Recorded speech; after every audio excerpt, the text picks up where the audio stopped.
Hey there. In this video, I am going to share with you the top 6 qualities of what makes a successful divorce lawyer. Now, here's the thing. You're going to want to stick around until the end because that's when I share with you what I think is the most powerful, maybe counterintuitive quality of what makes a successful divorce lawyer. And in fact, what makes a person successful, period.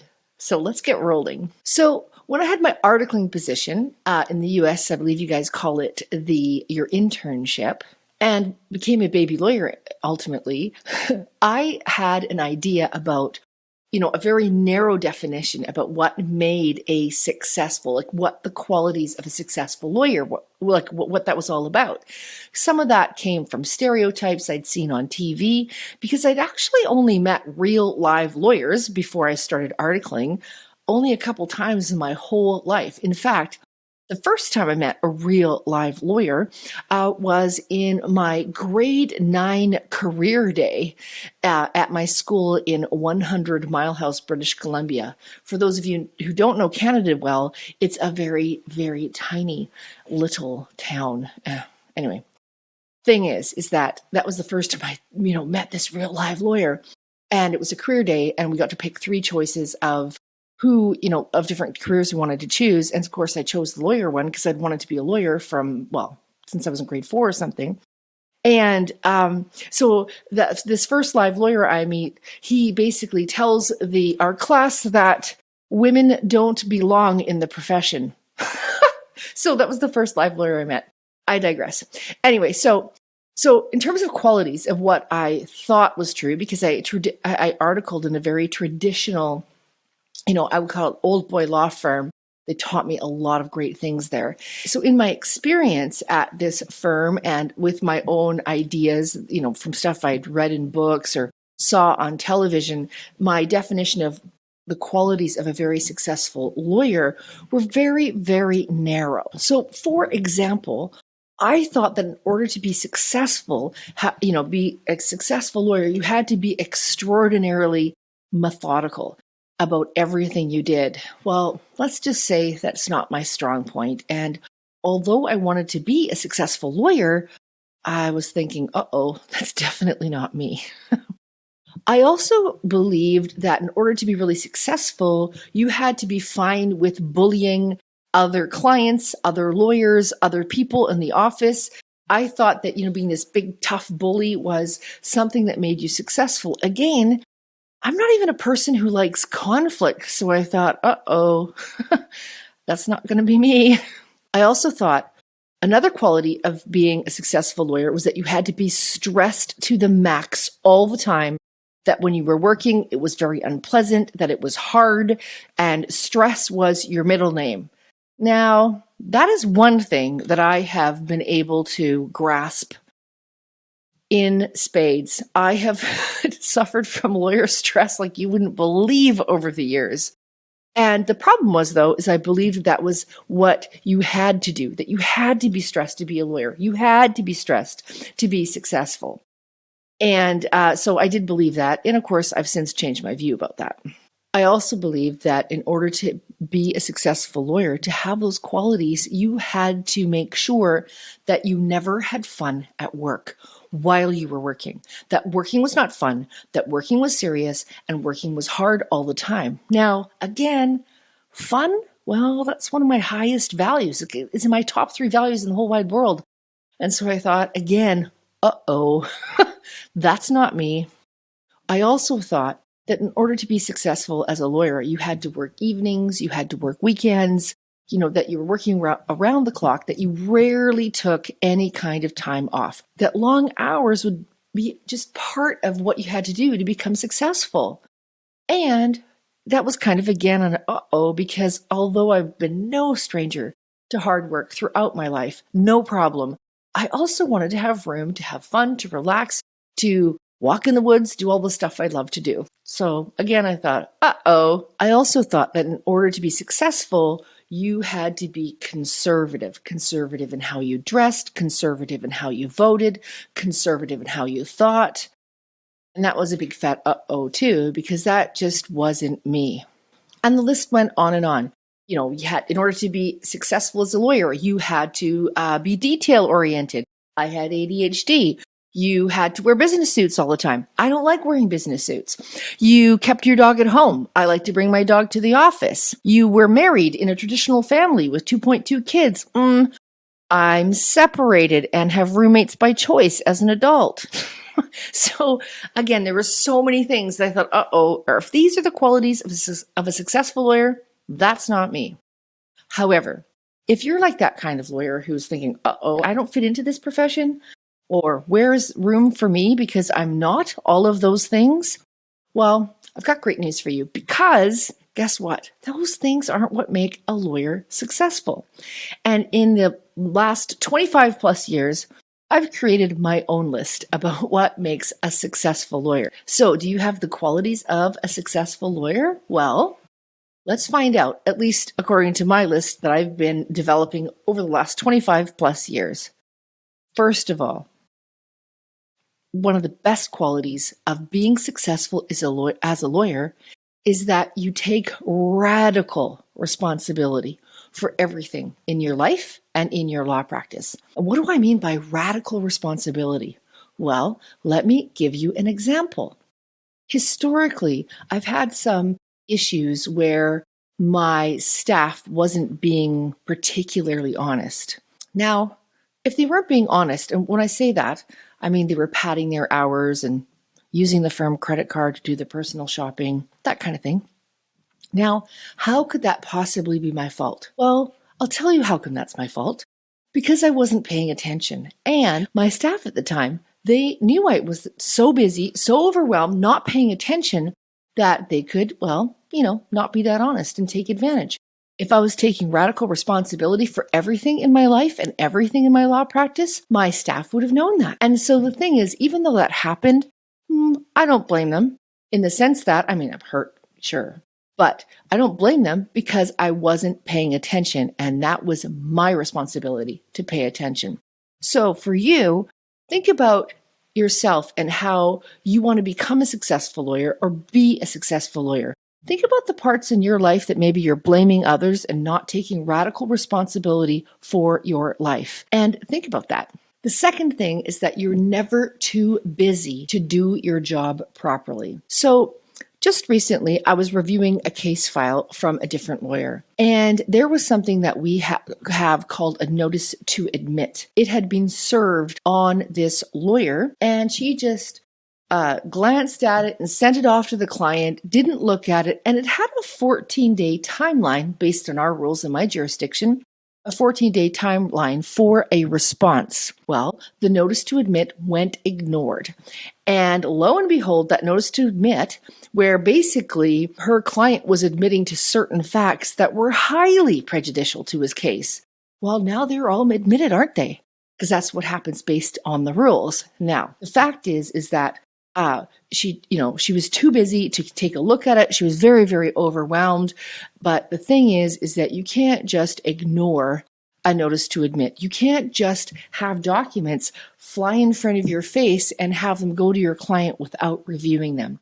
So what do you do if you're too overwhelmed, that you're too busy, that you can't give your clients great quality service? You got to have less client work. You've got to maybe turn the tap off of the inflow of clients so that you do good quality work, because you're never too busy to do your job properly. So that's the second quality of what makes a very successful lawyer. Now, the third quality of what makes a successful lawyer is that you schedule everything in your life that's important.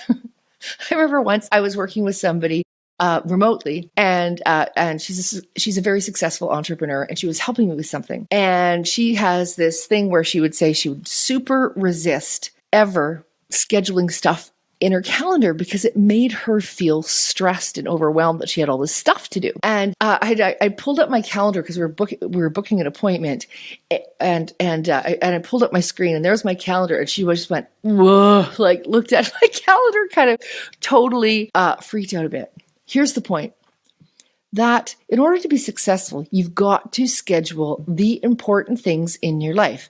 So For me, for example, one thing that makes me feel very successful or happy or making me feel like my life is working and it's aligned is when I take time every day to make sure I walk. I walk in the forest. I commune with nature.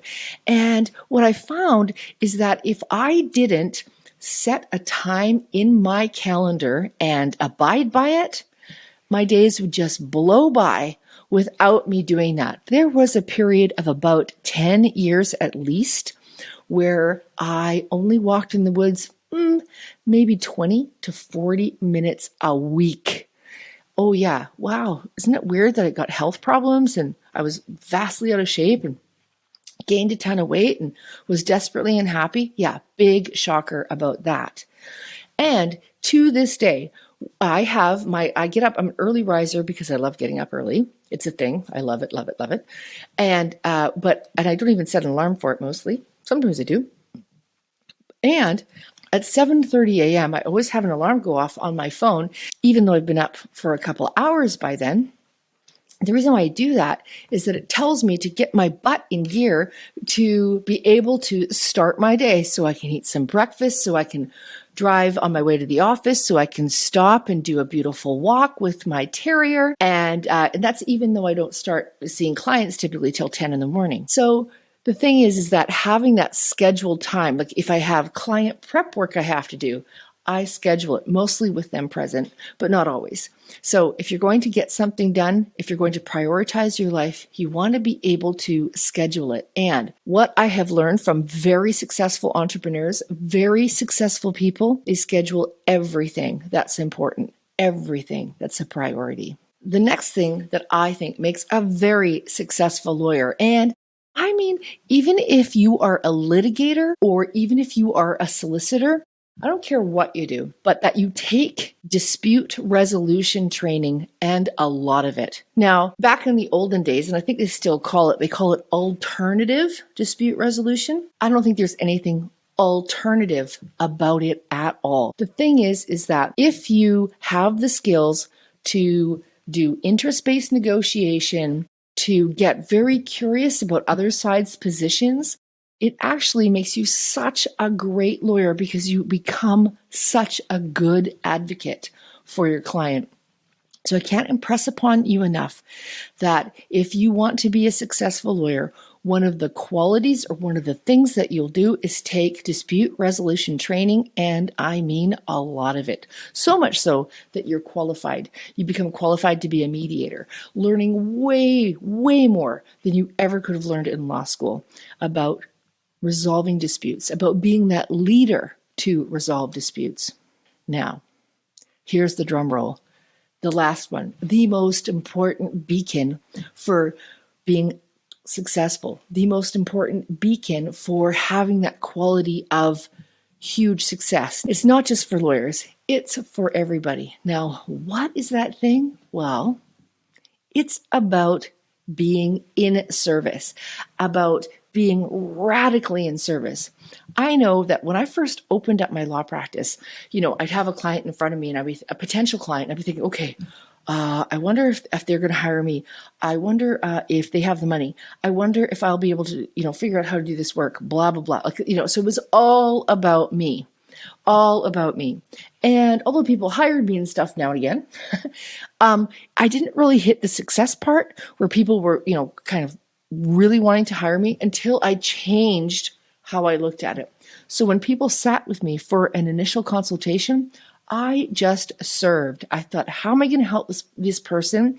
I'm going to give them as much valuable information as I possibly can so that I can help them move through this separation and divorce process, so I can help them resolve the problem that they're having in the most efficient way possible. And when I flip to, I just want to serve this person and do the best that I can, that's when people started hiring me. That's when my income started increasing. You name it. So, and again, what's so interesting about that is people who are really, really successful think, really successful entrepreneurs, they think about how can I serve the people I'm serving? How can I fix problems that people are facing so that they can have better lives. That's what makes you successful. That's why it's counterintuitive in the sense that, wait, I want to be successful, but I'm going to serve my brains out, and that's going to make me successful. Isn't that cool? So whether you're starting your own practice or are a solo practice person or are thinking about going out on your own, the qualities of being successful, the qualities of being a successful lawyer are those 6 things. Radical responsibility, never too busy to do your job. Scheduling what's important. Taking dispute resolution training, and I mean a lot of it. You have a growth-oriented mindset, you are expansive, and of course, finally, that you are obsessed with serving. What also makes a really successful lawyer a huge quality, and again, this can be as a lawyer, as an entrepreneur, as a parent, is to have a growth-oriented mindset, that you're never done, that you're always expanding and learning. And, the way I look at it is that the universe is expanding and we're meant to expand and grow too. One of the things that, my mom and dad who raised me were amazing parents, and I was kid number 7. And by the time I came along and I was the baby and all that kind of stuff, my mom and dad never stopped learning. They never stopped learning about how to parent. So if I had an opinion about something, one of the things is because my mom couldn't read, I was always sad about my report card because I'd bring home these really good report cards sometimes and they'd look at it and go, good dear. And if I bring home a really crappy report card, they'd look at it and go, good dear. And then one time, I was really hurt by that because they never really got feedback and it bugged me. So I remember saying, my mom asked me, I remember telling my mom that, saying, you just always say good dear, but you never really know what's in my report card. And of course, at the time I was, ridiculous and insensitive, not really appreciating the fact that she couldn't read, she did learn how to read when she was 70 years old. She said to us, all of us, if anything should ever happen to your father, as in he passes, which he did, and you guys are all gone, you kids are all gone and grown up, I'm going back to school to learn how to read. And she did. So that's growth oriented. And when I complained that she never seemed to know about my grades and just said, good dear, when I said that, she took it to heart. And from that moment on, till I was through university, she would always ask me about my grades. And she didn't quite get I would say I got a B+ in something. She'd go, oh, that's good. And then she'd say, how'd you do in this other course? I'd say A-. She'd go, okay, hearing the minus part. And so the thing is, it's like having that, and they were very successful parents. My parents were. And so thinking about being a successful lawyer, well, the quality is for you to have that expansive growth mindset. If you found this video helpful, and I hope you did, please give it a thumbs up, because if you do that, then this video will be able to reach more people. And as well, if you want to stay in closer touch with me, please ring the little bell icon so that you can subscribe to this channel. This is Val. Much, much love.